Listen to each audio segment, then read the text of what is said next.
Tu sempre olha o aspecto grosseiro. O aspecto grosseiro é a bolha.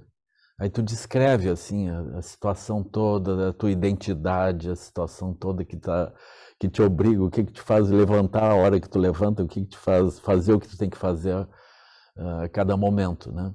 Esse é o aspecto grosseiro. Aí tu olha o aspecto sutil. O aspecto sutil são os referenciais que tu toma para aquilo, enfim, acontecer. O que tu criasse na mente como referencial para esse jogo se manifestar. Então o jogo não está errado, o jogo está certo. E tu pode ir aperfeiçoando esse jogo, e tu pode também, tu descobre que tu pode alterar alguns aspectos. Não, eu prefiro esse referencial, não aquele. Aí tu vai ajustando. Esses referenciais são um aspecto sutil. Tu vai olhar, eles estão dentro da tua mente, né? Eles também se relacionam entre si, eles estão ligados a emoções. Se tu quiser olhar assim de forma mais profunda, examina a partir do quinto dos 12 elos, né? Ou seja, os sentidos físicos. Aí tem o contato com as aparências. Aí tem o gostar ou não gostar. Esse gostar ou não gostar, ele impulsiona a energia. Aí tem desejo e apego. Aí tem as ações volitivas todas, que é o padana. Aí nós estamos fazendo aquilo impulsionados pela própria energia que aparece, que é uma energia natural, disposições de corpo, disposições de mente, as sensações, né, elas impulsionam naturalmente. Aí a gente olha e diz, eu sou esse ser, essa identidade, né? E aí eu estou me movendo no meio do mundo. Mas toda essa descrição é o aspecto sutil.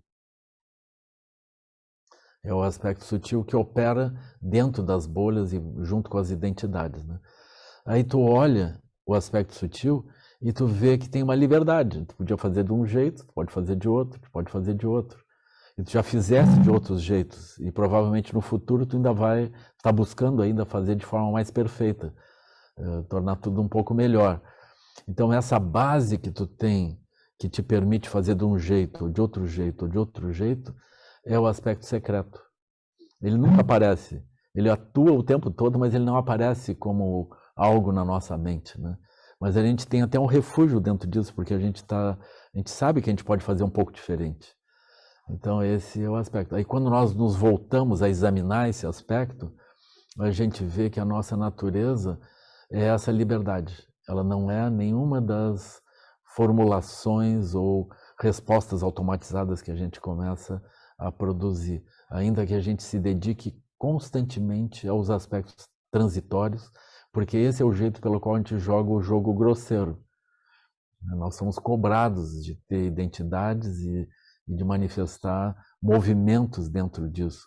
Mas, de fato, nós não somos isso. Nós somos aquela liberdade. Por isso que a gente já foi muito diferente, por isso que a gente já andou com cabelos ao vento em Alto Paraíso, livre, assim. Assim. E aí a gente, por escolhas no nível sutil, e as escolhas no nível sutil são o exercício da liberdade. Então, o aspecto grosseiro, o aspecto sutil e o aspecto secreto, eles são totalmente inseparáveis. E isso significa iluminar as aparências. Aí tu sorri para ti mesmo. Aí tu diz, esse é um ser luminoso que surge desse modo. Mas tu não é esse ser luminoso. Quando tu vê que tu é esse ser luminoso, tu já está deixando de ser. Porque tu é essa liberdade que faz surgir esse ser luminoso. Assim. É meio complicado, mas é isso. Aí quando tu olhar desse jeito, aquela parede de significados, que era o pote que estava te fritando nos infernos, ele perde a consistência. Tu não precisa nem sair dali. Tu pode olhar agora as outras pessoas que estão presas dentro desse pote e ajudá-las a olhar de uma forma mais ampla. Porque o esporte dos bodhisattvas é estar no lugar errado com um sorriso. Esse é o esporte.